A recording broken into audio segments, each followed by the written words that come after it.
Thank you. Thank you for coming. Yeah, I already told Bob that I earned all these degrees mostly in Russia, so and it was still free education. So I didn't collect any college debts. So I'm pretty lucky. Today I will talk about permafrost, and the topic is how changes in permafrost will affect our lives. But I think people who live here, they pretty much know how, because it's not real, it's already going on. And I brought several slides just to illustrate this. So this is a bicycle path along the Baleine Road before rebuilding it. Sinkholes, it's very kind of feature which everybody aware of and familiar. Some things like this happening pretty often, and people even don't kind of, people worry about it, of course, but it's nothing new, nothing surprising. On my topic today's topics will be pretty much start with definitions. Try to do it very briefly. Spend probably most of the time talking about present state of permafrost, just to give you idea what we should expect in the near future, and then a little bit about possible future changes, and if I will still have time, so we'll talk about consequences. This presentation, of course, I'm not, only responsible for that, for the material which I will show you. There's a whole permafrost lab at the Geophysical Institute, and here are our present members of the lab, very international, a little bit heavy on Russian names again, but this is normal because Russian permafrost research now probably more than 100 years old, so it doesn't feel very well right now, but in terms of traditions and knowledge collected there, so it's pretty prime source of knowledge about permafrost. That's my colleagues who really are responsible in the material which I will present today. Okay, so short definitions. So permafrost, in common, our geophysical definition based on temperature. Permafrost is any earth material which at or below 0 degrees Celsius for 2 or more consecutive years. So that's permafrost. And it's kind of easy definition, very straightforward. So you measure temperature, well, for 1 year or 2 years better. And if it's never get above 0 degrees Celsius, so then it is permafrost, where you measure temperature in. Also, I will be operating here because temperature is the main thing, is definition based on temperature, and health of permafrost based on temperature. I will operate a lot with temperatures, and they'll all be in Celsius. If you want me to try to convert it in Fahrenheit, I can try. It's much easier for me to still, after 25 years here, when I talk especially about permafrost temperature, it's much easier to talk about Celsius because it's very straightforward. So 0, that's threshold. Below 0, it's okay for permafrost. Above 0, it's not okay. So that's very simple. Everything below 0, while it's still, in a more or less stable state, anything at 0 and especially above, that we can tell that permafrost doesn't feel good or actually disappearing. So this map is one of the, maybe not the newest map, but it's still only a good map of distribution of permafrost in Northern Hemisphere. And here, everything in color is permafrost, and in gray is non-permafrost areas. And Alaska is here. So you can tell that permafrost is the product of cold temperatures, because most of permafrost is in the high latitudes, but also in high elevations like Tibet Plateau or Central Asian mountains. So still because of cold climates. So to have permafrost and support permafrost, we need cold climate. And with all this recent warming, of course, it will affect permafrost. So permafrost is a product of cold climate. That's why when climate getting warmer, permafrost start to feel not good. Okay, but definition on temperature is not everything, because the most interesting part in permafrost is actually ice. So if you don't have any ice and temperature is below zero, then it's pretty boring. I mean, there's no difference between above zero, below zero. If there is no ice or water, it doesn't matter. All properties, physical properties, will not change at this threshold. And if temperature will go from zero, below zero to above zero, you will not see anything. An example is hard bedrock. Hard bedrock, there is no water, no ice, and there is no difference between permafrost and non-permafrost. But unfortunately, well, fortunately for us scientists, unfortunately for us living on permafrost, there is still lots of ice in permafrost. And ice makes permafrost very interesting subject to work with, and also dangerous for any ecosystem changes in this permafrost, dangerous for ecosystem stability and especially in infrastructure. And that's one of the example of very icy permafrost. All this stuff is ice. I will mention many times today about something about ice wedges. So ice wedges is most common around Fairbanks and in general in Alaska. It's the most common massive ice in permafrost, ice wedges. And I don't want to spend too much time. If there will be questions, I will explain how they form. But they look like this. If you look on these ice wedge polygons from the top, they look like polygons. And the size is about 10 to 20 meters across. But if you look in the cross section, you will see these wedges of ice going down from the surface down to several meters, 10 meters, sometimes it actually goes to 30 meters down. And width could be from few meters, from 1 or 2 meters to 5 meters. So this is one of the examples of very, very icy permafrost. And of course, with turning this kind of permafrost into non-permafrost will make lots of difference on the ground surface and for everything which is sitting on this ground surface. Okay, so in Alaska, we also distinguish between continuous permafrost, discontinuous, sporadic. So this is mostly about the extent. So continuous permafrost mostly on Brooks Range and North Slope, northern part of the Seward Peninsula. It means that you will find permafrost pretty much everywhere where you go there. Only in some very specific locations like deep lakes, big rivers, you will not find permafrost underground surface. Otherwise, it will be pretty much anywhere you will try to dig a little bit deeper than half meter. Also up to 8 meters. So if you need to turn into feet, will be possible, but well, I can try. So in interior Alaska, permafrost is discontinuous, like in Fairbanks area, means that some area underlaid by permafrost and some not. And it's okay, it doesn't mean that permafrost is disappearing. It's just because of the ground conditions are so different than in Fairbanks area, for example.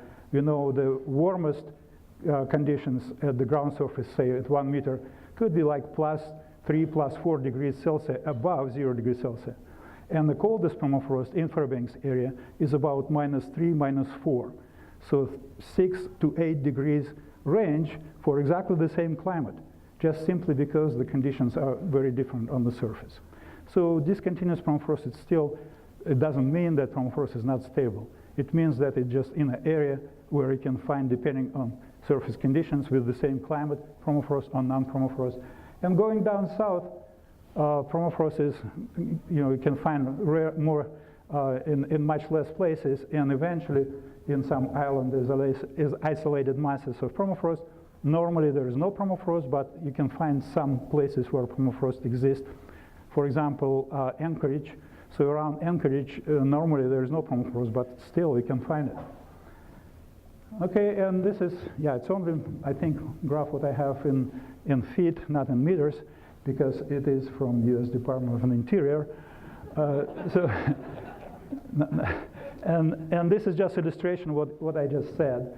So continuous also means deep, usually. And the deepest permafrost we know on the North Slope is about 630 meters, 2,000 feet. And also most of the known active ice wedges, which is still growing, are in this area. Then you go into discontinuous permafrost. It's much shallower, it's thinner, it's only maybe 50, 100 meters max, 300 feet. But also there is not much of the ice wedges which are growing, pretty much almost none, but we still have deeper ones, older ones. So we still have plenty of ice, and I will show some photos, I think, on that. And then go down south, that will be discontinuous, sporadic, and then just separate islands of permafrost. So that's kind of general view of distribution of permafrost here in Alaska, what we are dealing with.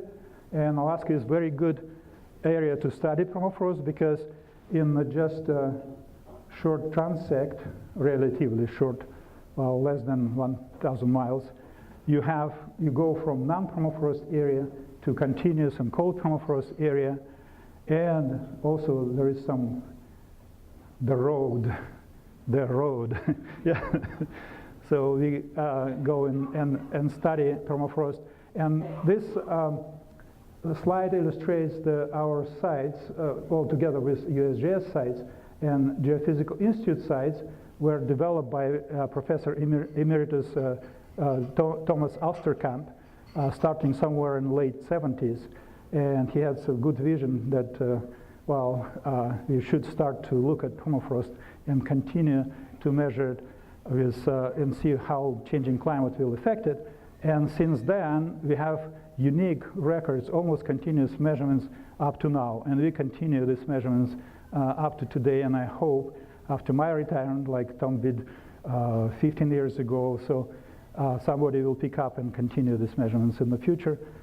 Because farther you go, the most interesting it is. So every year, just one point of new year. But if you have number of these points, you can see a very interesting picture. And I will be talking mostly about this transect, data from this transect. So how we measure temperature? It's a technical question, so I will not spend too much time. So in some places we have boreholes, of course. We have to drill a hole to measure temperature. And then at some boreholes we have sensors which are sitting there and recording at the data logger.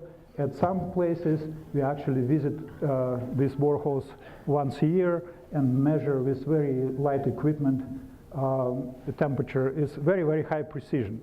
So we're measuring temperature with precision about 1/100th of a degree. And that's why we can see differences between one year to another year, even in a deeper depth, which I will be talking about. So how the results of these measurements look like. So this is just an example of one site, and I will refer to this site pretty heavily in a few next minutes. Dead Horse site, I will show on the map in the next slide where it is. It's one of the northernmost point of our measurements. And the measurements here, records start in 80, actually it started even earlier, but this graph showing data from 84 up to now. So it's more than 30 years of measurements. And this is how temperature, we call it temperature profiles. So this is temperature in degrees C at 20-meter depth and deeper, because everything above is seasonal variation, so we will not consider it at this point. But below 20 meters, all these changes is not seasonal variations. It's not that trumpet curve what engineers kind of accustomed to, because Summer is warmer, winter is colder. This is long-term trumpet curve, long-term. And actually it started as a trumpet curve again in the beginning. So 84 then, it was a little bit of cooling. But since late 90s, it's only what we see is warming. It's getting warmer and warmer and warmer. And at 20-meter depth, the warming already more than 3 degrees Celsius, like 3.5 degrees Celsius at 20 meters. And even deeper there, 55 meters. So it's like 160 feet. Temperature increase for the same period of time is almost 1 degree already. So it's really something going on. You cannot, say there's nothing happening. There's no warming. I mean, you can discuss what kind of warming, why it is there, but it is warming, period, for me. Okay, so then how this temperature is distributed in space, well, it looks pretty reasonable. Warmer sites in interior, the temperatures are reflected here in the color. Red above zero, so no permafrost at these points, and then colder and colder and colder. So in Alaska, the coldest most sites, of course, along the coast, which are around 10, minus 10, but actually there was only one below minus 10, and it was this snapshot was taken in 2007, 2006, so there is no more sites by now with temperature below minus 10 measured in Alaska. So all these really cold temperatures still in the Canadian archipelago here, and I will talk about this. We have 3 sites here, and I will talk about it because something very interesting happening there. So temperature in this area is really cold. Permafrost temperature is about minus 15, and it seems like it should be pretty stable. And if you look just at this distribution of temperatures, if you think about should we worry about permafrost and where we should worry about permafrost, you will say, oh yeah, of course here, because all these temperatures within 1 or 2 degrees from zero, so this is the most kind of dangerous place for permafrost to be, and probably the most changes related to changes in recent warming happening somewhere here. And here is everything is good. Everything is good, it's cold, and no problem. Well, surprisingly, at this point, and I will show you, it's pretty much opposite. For the last 10, 15 years, we don't see too much of problems with permafrost, too much. Of course we have, especially engineers, because they actually impact permafrost themselves. But we don't, in natural conditions, permafrost here was not really changing too much for the last 15 years. The most changes we see in permafrost is in the colder site. And then I will prove it by showing temperature data, because temperature is the criterion. Again, temperature is low, permafrost relatively stable, temperature getting warmer, we're getting to this threshold. Now what we have here, so Dead Horse is right here, right? It's near to the airport, about 5 kilometers south from the Dead Horse airport. So pretty much this is the kind of time series. Temperature is here now, time is here, starting in late 70s and up to this year, we collected data this year. And for all this period of time, mostly Dead Horse temperature was increasing. This different range, rate, in 90s rate was higher, then it was kind of paused in 2000, and then now it's picking up and going almost the same rate warming it was in 90s. And that's all sites here follow the same kind of feature. With southern side, somewhere near to foothills of the Brooks Range, first warming not as rapidly, but now also picking up. So right now, all these sites showing very, very strong warming trend right now. So that's for the North Slope. For the interior, I will come back after I will talk a little bit more about about North Slope and warming in cold permafrost. So now we have continuous measurements in the upper part of permafrost and the ground surface starting in mid-80s up to now again. And what we see here, the green line is the same what was in the previous graph for dead horse. Again, we were talking about dead horse. Now, the red one is mean annual temperature at the ground surface. And the blue one is the mean annual temperature at around permafrost surface. It's about 80 centimeters, so 1 meter. And black is mean annual air temperature. So now looking at this graph, you can tell that the cause of the warming of permafrost is warming climate. From here, it's obvious. There is some differences in from year to year kind of thing, interannual variability. But if you look for on decadal time scale, that's no doubt that warming in permafrost is following warming in climate, which is, well, good news for us, because we can record climate much easier than permafrost temperatures. There is some a little bit of differences, and I don't want to spend too much time on that, but if there will be questions, I can explain. So now, the most exciting part is this, I think. Well, after these 30 years of measurements, I kind of was brave enough to build very simple linear model.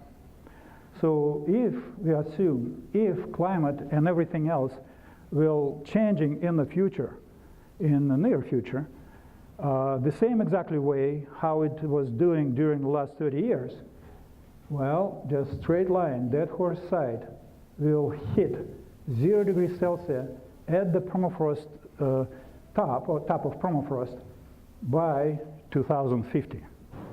So this looks very surprising, really, for all permafrost researchers. And maybe this model is too simple. But again, I can say, well, I don't know anything about, how to make, well, I know something, but for example, I don't know anything about how to make better model, but I will just say, if everything will continue into the future for the same 30 years from now, like it was in the previous 30 years, which is kind of, reasonable assumption, we will start to lose permafrost at the surface in dead horse by 2050, which is a big surprise, and for engineers as well, I think. Well, that was to 15, and now I will add every year, I will add point, and then people who will come after me, they will do the same, and we will establish this thing like you probably saw this many times about sea ice, right? So the sea ice, every year, what is there, what's there, and this line and how it goes around. I would like people think about permafrost temperature the same way. So we have line now, we have line now, and we'll put dots, and if they will continue, go up and down, of course, interannual variability, but if it will follow the same trend, so then we're coming to the point, very surprising point, where permafrost will start to thaw on the North Slope very soon. Okay, so now explanation is pretty straightforward. Like I said, it seems like mostly, this is for Barrow side, mostly increase in air temperature is responsible for this warming of permafrost, because snow, there is some variability and longer term variability in snow depth, but there is no long-term trend.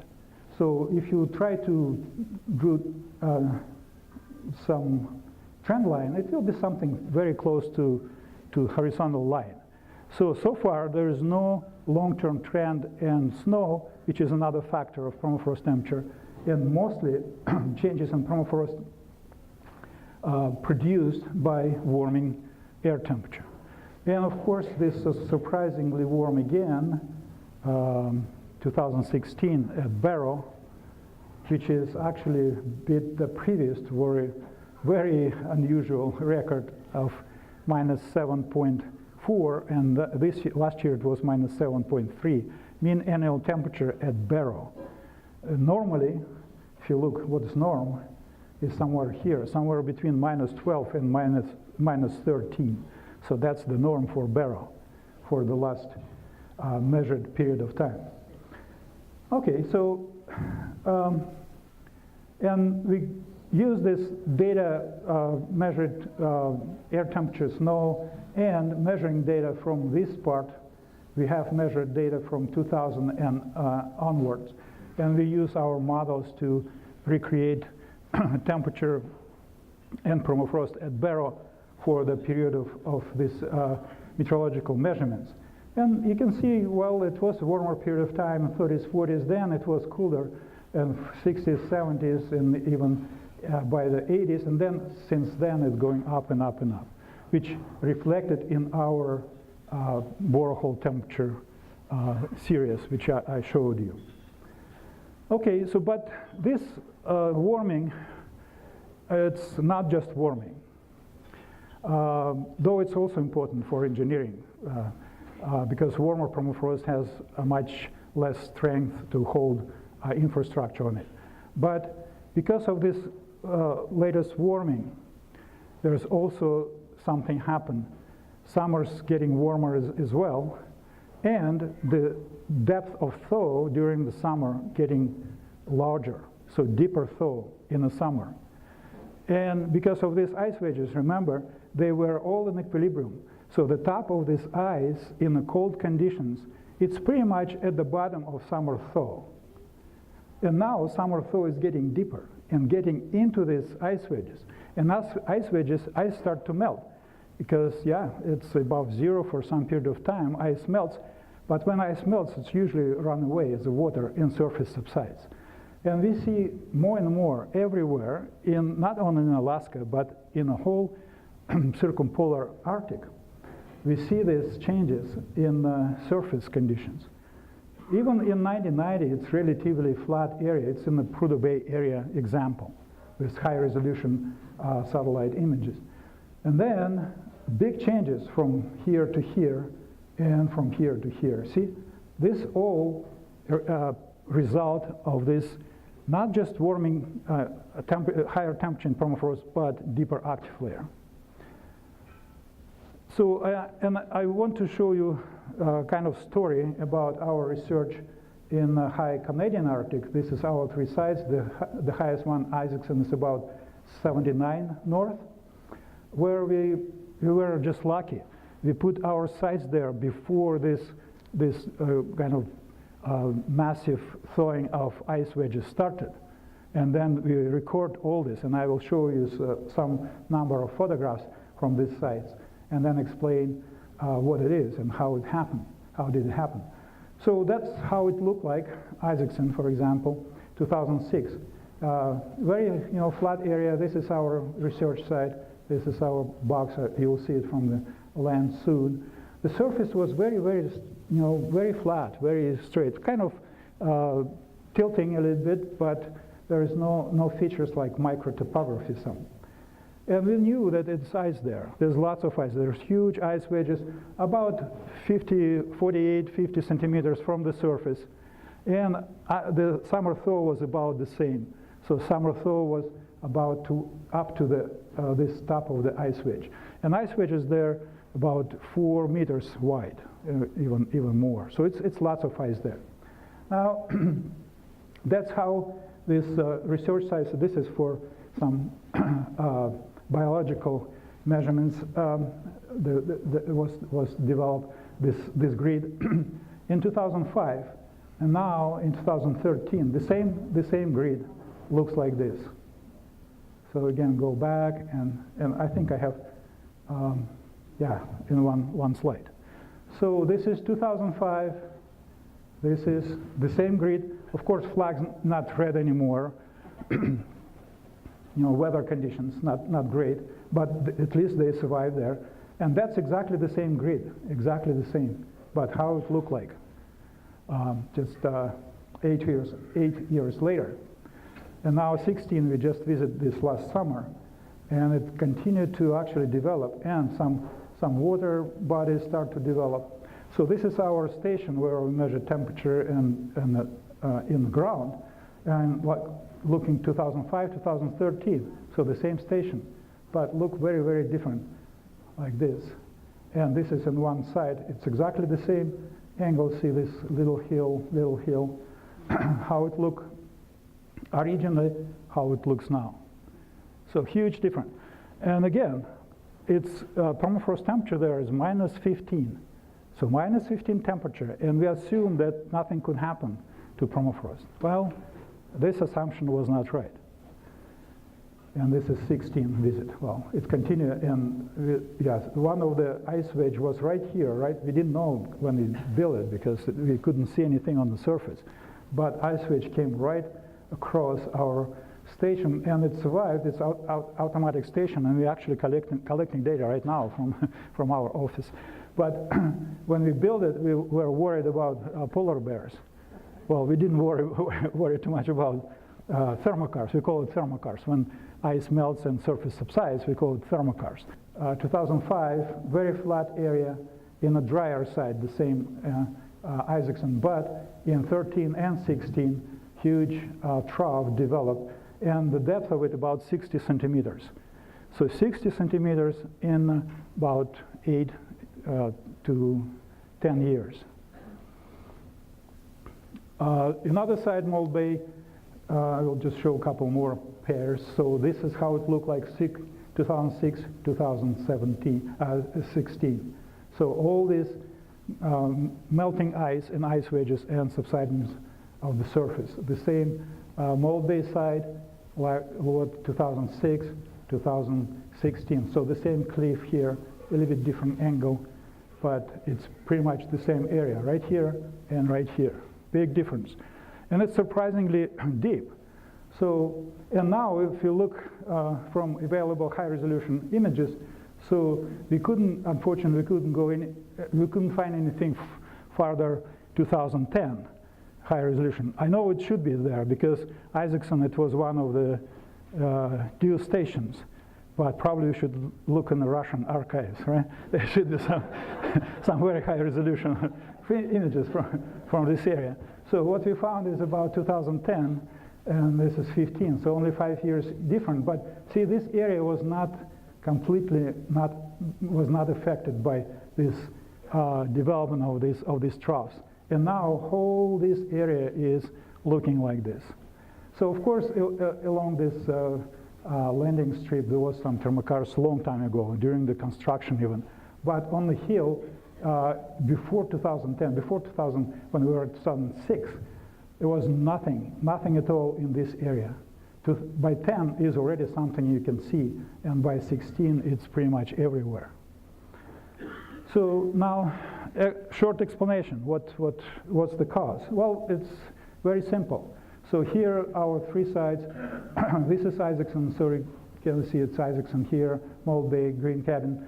And all this is how summer thaw going on. All blue is frozen, so it's winter are frozen. So this is 1 year, it's years. Yeah, so now it's 2016 is right here, 2016. You can see resolution's not great. 16 is here. Why we have, oh yeah, we have 17 because we continue to collect data. No, not yet. But I think it's shifting. But doesn't matter. Doesn't matter. It's not the point. The point is that during this period of time, when we started, act flare was somewhere here. And the red line at each place is the top of this big ice wedges. So red line, it's different for different places. So about 48 centimeters at Isaacson, about 50 at Mold Bay, and about 70 something at Green Cabin. But in the past, the active flare or thaw would not penetrate deeper than that. For the period of time since then, since we installed these sites, we have almost every year, not all, so there are some colder 14 and 15, or better to say 13 and 14, really. Oh yeah, it's New Year, yeah. Okay, so it's New Year. All right, no, it's right. So this is January 1st. This, yeah, 16, January 1st. So we actually have data on the summer of 16. So since then, almost every year, we have a big, especially in this side, big exceedance of the active flare, or we call it active flare, the thaw depth in summer. And this thaw goes into the ice wedges. So schematic, like what is happening from year to year. So And we have this thaw going deep enough to get into the ice melts, and surface subsides because of that. So next year, we start, well, pretty much with the same distance from the surface to the already melting ice wedge. And then this summer will get deeper than that, and it will melt, and surface subsides. So kind of surface following the melting ice, and that's why we didn't develop any kind of protective layer here. We're actually following with the same depth to the degrading or melting ice wedge. So that's why this change is so kind of surprisingly huge, that 60 centimeters in 6 years, that's a lot for subsidence. But exactly because what is melting is pure ice. It's just surface is getting, and the distance between surface, new surface, and the top of melting ice wedge still the same. Now, if we compare, that's why I'm kind of transitioning to the interior and try to explain why we don't see too much in the interior. Well, the difference between ice wedges, we still have them here, you know, and they're big, and there is huge ice, massive ice there. But typically, it's deeper, and typically it's about 1.5 meters, even to 2 meters, the top of these ice wedges from the surface. And some places even much deeper. It could be 5 meters. So that's why if you drill a 5-meter hole and you find no ice, you shouldn't be, too confident that there is no ice. It could be at 10 meters. And it still could make and it's actually happening pretty regularly. And I have several examples of that in my mind I kind of give you. But anyway, so typical situation is that ice is deeper because of changes in environment for the last 6,000 years. There was trees developed, some thick organic layer developed, and active layer now actually not that much deeper than at these places in very cold permafrost. It's about 0.5 meter. It's about 0.5 meter in the black spruce forest with thick organic layer. So exactly the same as in Isaacson, with temperature, summer temperatures, average July temperature is about +3 Celsius. So that's how warm it's there. And the summer thaw, it's still pretty deep. So that's situation Isaacson. So ice wedge right below this seasonally thawed layer and this active layer. Now, this warming, active layer or summer thaw will be increasing. It's increasing here as well, but much less because of this protective layer of organics. It protects the thawing of upper permafrost, and with much warmer conditions, we're still adding not too much to the summer thaw. In these conditions, there is nothing to protect ground from this warming because there is no vegetation, almost no organic layer there, so it's pretty much mineral soil. Because of that, all this deepening in the active layer melts ice in ice wedges and surface subsides. So that's why the cold environment now is much more sensitive for increase in active layer, which is happening everywhere, but we see definite impact of it in the cold areas like North Slope, like Canadian Archipelago, and we still don't have too much of evidence of it somewhere around here. Okay, so this is one reason. There is, okay, so this is kind of what I just said. I think, yeah, increase, yeah. Develop thermokarst, not much in the interior. That's one reason. There is another reason, and now you should look at this lower graphs. What we see here, it was warming, especially after mid-70s, which was kind of step warming in air temperature, and then permafrost reacted, and the warmest conditions in these two green lines, Birch Lake and College Pit. It's here. College Pit is on College Road. Birch Lake, it's when you drive towards Delta. So the warmer temperature actually for this permafrost there was in mid-90s, in 90s. So 90s is still, in many locations here around Fairbanks, the warmest permafrost temperature so far. And after that, it was a little bit of cooling in here around Fairbanks, in an interior, a little bit of cooling. And only very recently, we start to see kind of reversing of this process. So it seems like there is a new wave of warming is coming, or already here. Now, I can skip that. Go back to, why? Air temperature, snow depth. Pretty much the same thing. But if you look at the temperature, it's very different from Barrow. There was some jump, like I said, somewhere in mid-70s. But after this jump, instead of like, do you remember in Barrow it goes up and up and up and up. In Fairbanks, well, if I would draw any trend here, it's actually a negative trend. And this is mean annual air temperature. And this is fact. This is from our med station. So it's not modeling anything, that's the fact.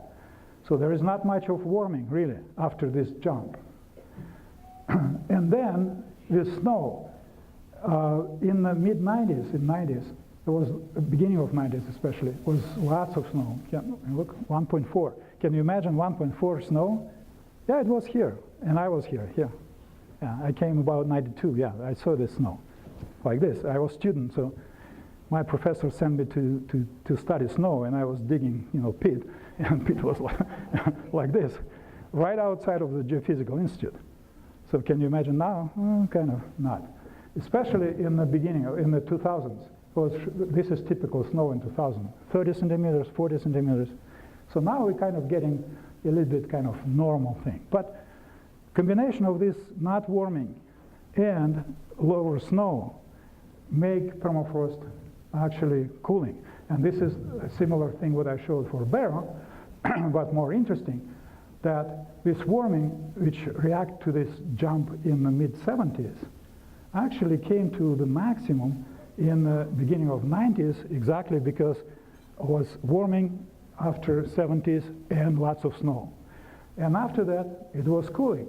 And it was substantial cooling. It's like 1 degree of cooling. And it didn't go all the way back to 60s. It's still warmer than that. In the 90s, there was lots of things going on, right? These sinkholes appear like mushrooms, there and there and there and there. Roads were very bad. And then in 2000s, it looks good. And of course, Department of Transportation said, oh, we found a way how to fix the problem. Well, what I think, it was pretty much because of that. So because of stabilization of permafrost kind of regionally.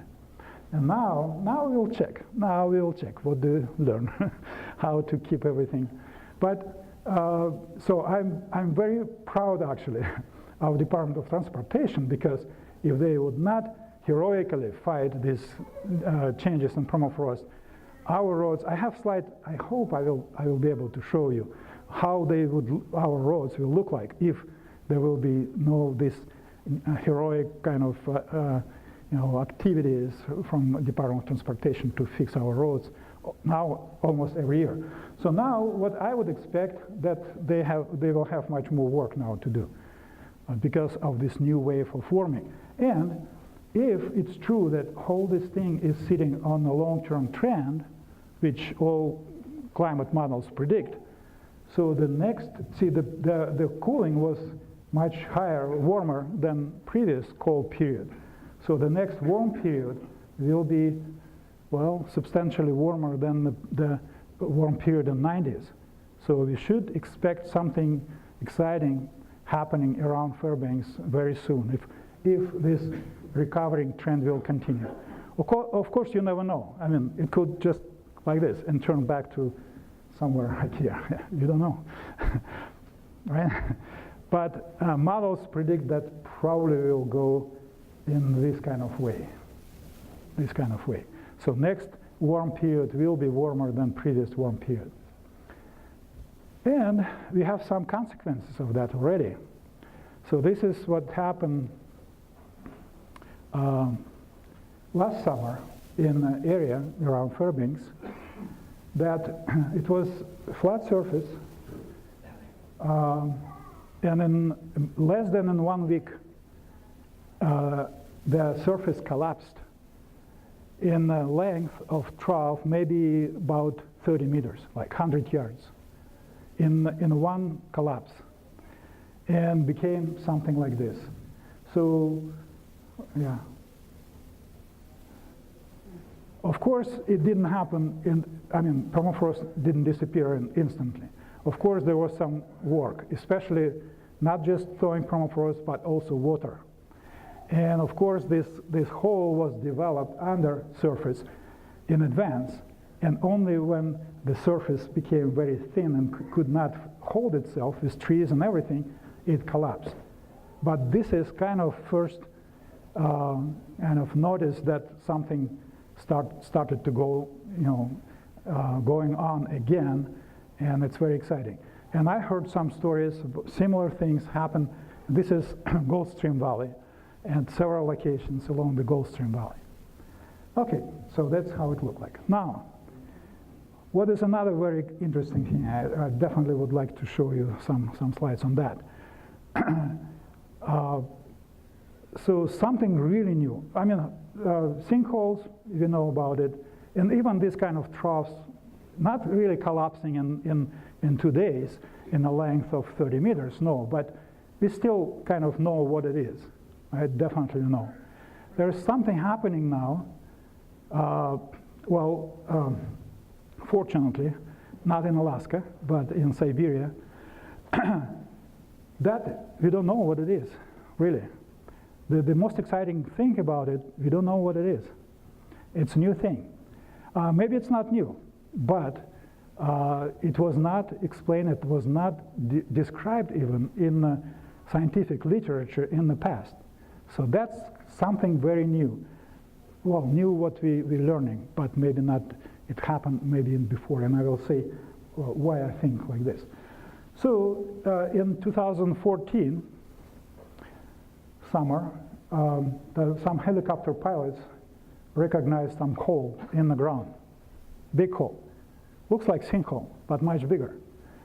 And this is location of it. It's Yamal Peninsula, Western Siberia, Sweden, Finland, just for you who knows that area. So permafrost is kind of cold, not really, -3, -4. Kind of not that deep, maybe 100, 130 meters, 150 meters. And also there's big, maybe the largest gas field. I don't know about world, but in Russia definitely the largest. It's Bovanenkovo gas field. And this hole appeared, that's why people notice it, because there are some people, some activities.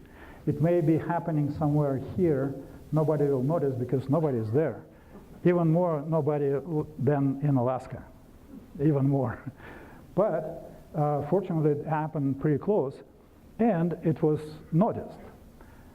So people start to look at it. That's how it looked like on landscape. It looks like sinkhole, but with some surrounding circle around it. This is kind of measure. So it's about 30 meters in diameter, 30 meters, 100 feet. 100 feet across, and 50 meters, 150 feet deep. That's hole. And the wall looks like this. So this is ice, and this is okay, it's common. In this area there is big, not ice wedges, but big layers of ice, thick layers of ice, like 20 meters thick, layers of more or less pure ice. About maybe 10 to 7 meters from the surface. So here is ice, this is frozen material. So that's how it looks, the wall of this hole. Now, some pieces from this hole were thrown away about 100 yards away. So it means that this was not collapsing feature. It's not sinkhole. It's actually pop. Something popped. So it was, yeah, small pop. And yeah, like this, for example, they're measuring how far from the hole, and it's about 100 yards. So they couldn't get into it during the summer because it was very dangerous on the sides, but when it got frozen, well, people got into it. By that time, it was already ice about 25 meters. So during the summer, water was collecting in this hole. And by the winter, it was frozen, so was some ice. Under ice, probably still another 30 meters or 20 meters of water. But they did some sampling there, sampling some work. But now, I would like to show you, well, after that, people start look very carefully at what it was there before. And fortunately, now we live in an era where we can get very high resolution imageries. And I would show you, I would ask you to look here. So first, so that's how it looked like in 2010. So it was actually hill, small hill, well, about 100 feet across, maybe a little bit more, maybe 150. And elevation, well, not too big, but some elevation. And then in the summer of 14, that's how it looked like. So it was bulge. And then eventually the pressure was so much there, it's actually blowing away the cup of this bulge. And all this thing was thrown away. Okay? And then it continued to fill this water, 15, this water, and this is kind of dynamics. So 15 here, 16, now not only filling with water, but also all these rim is also collapsing because it's, probably ice is melting, it's collapsing. And by now it looks like this. It looks like kind of small lake. And if you don't know what happened, so this is now it's 16, August of 16. If you don't know what will happen 2 years ago, you will not say anything unusual about this lake. We have large amount of these lakes everywhere, in Siberia and in Alaska as well. And maybe some of these lakes, well, it's actually, okay, so we go back to this one I would like to show. Then people start to be more careful and start to look, and actually several more of those holes were actually discovered. So it's not just one, it's several. Not hundreds yet, but something like 7 known ones. This is one of them, for example, right on the edge. And again, the same thing. Resolution is not great, but this is the small hill, about the same size, about 150 feet across, 50 yards across. In 2013 and 2016, it's popped. Okay? Now, that's what I'm trying to say, that maybe it's nothing new. Maybe it's happening already for the last, 50 years. We just never noticed. Because we have lots of lakes like this. This is lake in the same area in West Siberia. This is lake in, it's actually near to Selavik in northwest Alaska. So very nicely looking like one of those. And we have hundreds, maybe thousands of these lakes in northwest Alaska, in some like Mackenzie Delta area, even on the North Slope. North Slope is maybe permafrost is too cold for that, but you never know because we don't have very good explanation what it is. So, but it's happening, and it seems like it's happening, well, very recently. What we should expect? Well, we should expect more warming. That's all models. They don't agree in the amount of warming, maybe, and timing, but they all agree that it will be warmer, and it will be warmer soon. It will continue to get warmer. And we use some models to show what permafrost will be doing. and this is one of them for whole Northern Hemisphere. So by the end of the century, Alaskan permafrost will be thawing. It doesn't mean that it will disappear. It takes long, long time. But at least in upper, say, 5 meters, there will be no permafrost in pretty much anywhere in the interior. Of course, this is very low resolution model. Of course, it will be not that simple. We still will have some permafrost. I mean, permafrost scientists will not lose their job even 50 years from now. But what is showing that northern part is still cold and no problem, right? So, well, we know now it's not true. There's problems already, and these problems will continue to appear. And there's still plenty of ice there in permafrost. This is one of, in Kitlik River, I think I pronounced it correctly, one of the Colville River tributary. So this is the wall, or maybe it's not tributary, it goes directly to the ocean. But this is the wall, so this is people for scale. It's about 30 meters, so it's about 100 feet wall. And most of this material is ice. It's about 70 to 80% by volume is ice. So if this ice will melt, this surface, 30 meters, say 90%, 10% left, well, 3 meters will be left. 3 meters, 3. And 27 will just disappear as a water into the river. This is around Fairbanks. We still have lots of ice here as well. So I will skip this one. It's a very nice, interesting thing, but I will just want to show you several slides on the impact of infrastructure, and that will be it. So all these examples from backyard of the Geophysical Institute, West Siberia, the northern part of European part of Russia, far east of Siberia. They're all showing what happened to infrastructure when permafrost is thawing and collapsing. All these examples are not examples of global warming or warming of permafrost. It illustrates the impact of infrastructure on permafrost. But combined with warming, this impact will be much more severe. And eventually, when permafrost will start to thaw by itself because of climate, we don't even need construction. It will happen everywhere, without any roads, without any buildings. It will be just happening in the forest. And it's already started to happen, like I said. So, lots of examples like this. So this is a very famous place. It's a beginning of the Farmers Loop, just near to the university. So for many, many years in the 90s, like I said, there was lots of excitement. Road was subsiding there continuously. And it was put asphalt there, about 7 meters of asphalt just to fix it.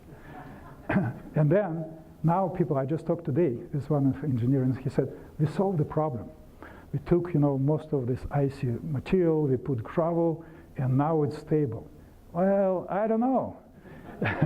Now we know that this period of time was good to brag about it. What will happen the next 10 years? Where we will start to see the same thing happening in the same spot. And that's how our roads will look like if not, this like I said, heroic, actions of Department of Transportation. So that's a road on the North Slope. It's not here even. It's on the north. Well, it's kind of near to Lake. So midway. So this was a material road to material side, gravel road, which was used to build highway. And also a pipeline. And it was in use for some period of time, and then it was abandoned, and now 40 years passed, and now this road looks like this.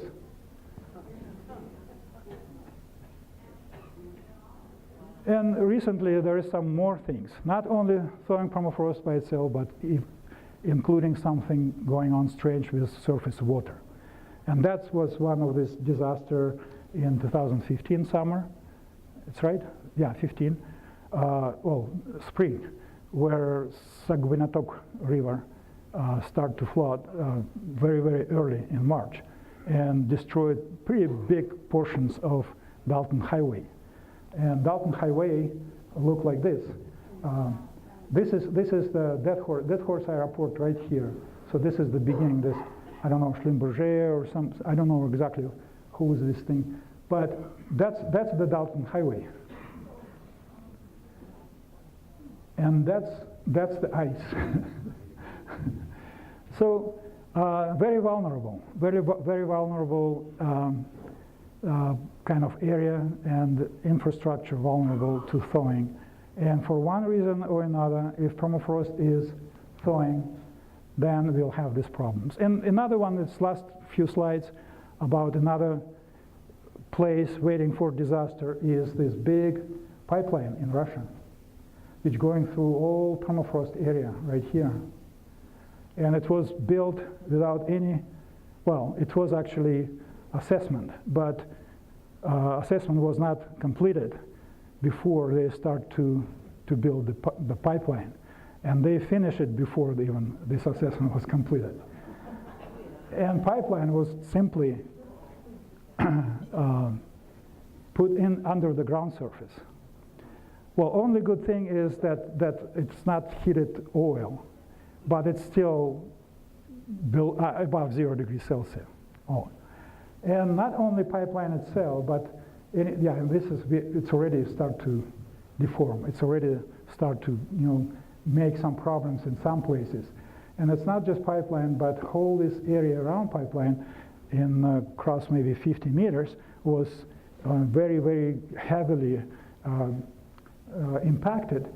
And this impact will definitely start thawing permafrost. So whole this thing is big experiment for kind of infrastructure survival in conditions of warming and thawing permafrost. And with that, thank you very much. I think if you would like to get more information, you can, that's very easy to remember, Permafrost Watch. Yeah, Permafrost Watch. And it's org. Not edu, but org. Unfortunately, not com. Yes. Just org. Yeah. Anyway, that's it.